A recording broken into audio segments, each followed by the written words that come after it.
Last year, the Denver Nuggets raced to an NBA championship behind one of the best offenses the league has ever seen. And one play in particular proved virtually unstoppable throughout the regular season and playoffs.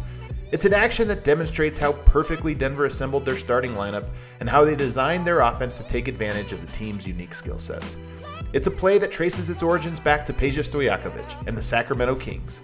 I went to Nuggets training camp and spoke to one of the architects of Denver's offense, Nuggets assistant coach David Adelman, who helped design this play into Denver's offensive system. But first, let's set the stage of the play that helped the Denver Nuggets win their first NBA championship, Rip DHO. The action can be broken down into three parts: the setup, the rip screen, and the dribble handoff, or DHO. The setup is the entry that the Nuggets run to get into the rip screen action. We'll cover that part last since the Nuggets can run this action out of several different entries. Regardless of the entry, the play almost always has Michael Porter Jr. and Kentavious Caldwell-Pope start out or arrive in the corners to maximize spacing. KCP shoots 41% from the corners. Michael Porter Jr. shoots 48%. Help off of either of those guys, and Jokic flings a patented no-look laser pass for an uncontested open three. The rip screen is the start of the action, and it usually features Jamal Murray setting a back screen for Aaron Gordon for the lob. Murray is one of the best screeners in the NBA from the guard position, and the rip action places his defender in the unfortunate spot of having to pick whether to protect the lob or stay close to Murray. If Murray makes contact on the screen and the defender doesn't sag off, then the best passer in the world gets an open lob to one of the best dunkers in the NBA. AG had 181 dunks last season, by far a career high, and almost 100 more than he had his last full season in Orlando. AG also does a great job of pinning his defender under the basket if they try to take a shortcut around the screen. And it's virtually impossible to switch this back screen since few perimeter defenders have the strength to guard Gordon inside. It's equally impossible for a front court player to stick with Murray out on the perimeter. Here in the second half, Murray 5 on the shot clock, spots Gordon, The third part of the action is the dribble handoff. Murray releases from the screen and steps into a three-pointer off of a Jokic handoff. This is a play that leaves opposing fan bases screaming at their TV screens. How did he get so open? He gets open because his defender is worried about the lob. Sag off of Murray just a little bit, and it's impossible to catch up for the DHO. To learn more about this action and how the Nuggets built it into their system, I spoke with one of the architects of the Denver Nuggets offense, David Adelman, who serves as the lead assistant for the Denver Nuggets. I think just over the years, teams have always tried to find ways to play from the basket, away from the basket with split game. And as the game's revolutionized, a lot of small balls going on.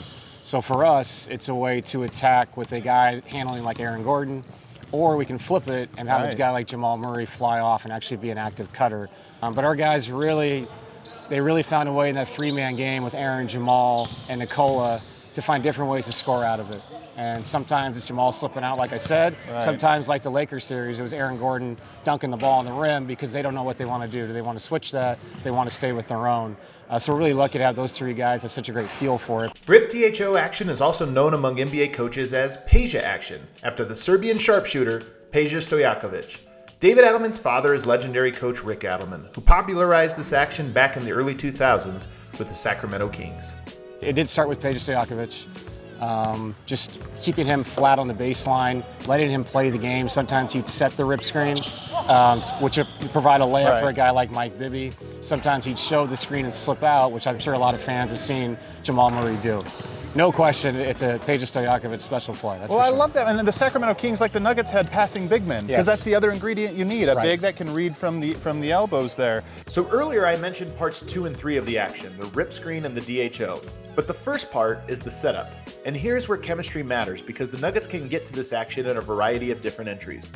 One of the most common entries is known as wide, which starts with shooters in each corner, Jokic at the top of the key, a ball handler on one side, and a player on the opposite side of him. The first action is a cut from the weak side off of Jokic. Off the wide action, Porter Jr. inside, steps through, and got it. The second option is usually a P&R with the ball handler. Typically, this is Jokic and Murray.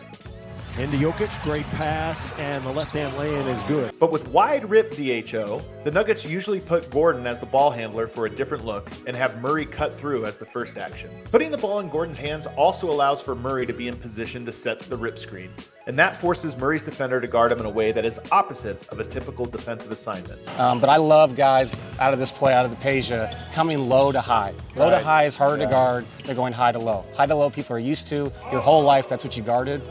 So it brings in an indecision from the opposition. So it's been good to us. The Nuggets get a different look with Murray as the ball handler out of Horns. Horns places the same corner three-point spacing but has two front court players on the elbow. This time, the Rip screen gets Murray cutting towards the basket.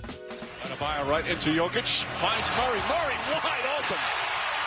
In this example, AG slips the Rip screen, catching Kevin Durant off guard. Gordon underneath, couple of fakes. KD got a piece, but they say when the Nuggets didn't have their best shooters on the court, they'd often get to Rip DHO action with the two floor spacers on the same side of the court. This disguises the play and clears the other side of the court for the lob.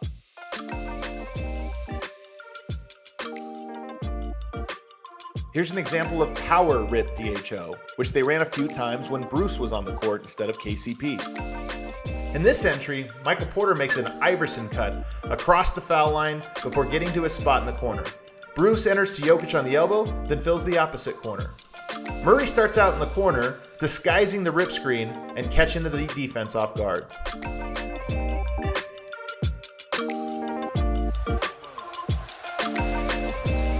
Jokic back to Murray, another three-pointer. It's good! Jamal! But it is a feel thing. Like, you have to feel when to slip out of that. You got to feel when to hold the screen, and then you get the tight DHO behind it. And a lot of times it ends up Aaron on the rim, dribble handoff to Jamal, and now you got Joker in that pocket. And now you got flat spacing. And that's really hard to guard, Joker in space, obviously. So that thing has a lot of levels to it, a lot of layers, and we're really lucky to have, like I said, those three guys. After the Rip screen and DHO, Murray and Jokic find themselves at the top of the key while the other three players drag the help side defenders down along the baseline, providing a wide open court for Murray and Jokic to run pick and roll. Not bad when a play's fallback plan is the deadliest two-man game in basketball.